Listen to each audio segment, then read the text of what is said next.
Back on. That is the biggest question on a lot of Houstonians' minds right now. 1.3 million CenterPoint customers in the dark right now. Amy Davis, she's been on the story doing her best to get answers from CenterPoint, ERCOT, and others. She's back with us live this morning. Amy, what is the latest today? Well, guys, you know, there are a lot of calls this morning for investigating ERCOT to figure out why it had such a difficult time providing power to Houstonians and all of the state in this severe weather emergency, getting power there. But we want to start with the facts that impact people the most, and that is how many people are without power. This is CenterPoint's energy tracker, outage tracker, rather. Right now, 1.3 million customers in the greater Houston area do not have power, and this number shouldn't be changing much today unless more electricity is created that CenterPoint can pass along to customers.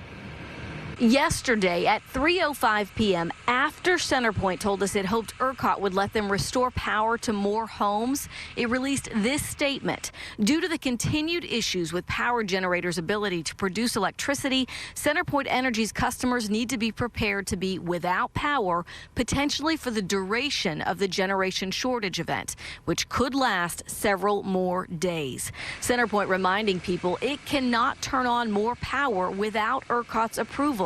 And yesterday, the CEO of ERCOT said what has happened in Texas over the last 3 days is better than what would have happened if they hadn't shut off electricity to millions of homes and businesses. I think from the perspective of the grid collapsing, I think what has happened here is a response that kept the grid from collapsing, that kept us from going into a blackout condition. Now, the difficulties that this has imposed on citizens of Texas, everybody in the state, have been enormous. And certainly, we need to look at what has happened here once we get everybody back online, which is the #1 priority. Governor Abbott says ERCOT's actions or inactions to make sure people had power during this Arctic blast needs to be scrutinized. We want to make sure that ERCOT is investigated to determine what their decision-making process was that led to these shortcomings.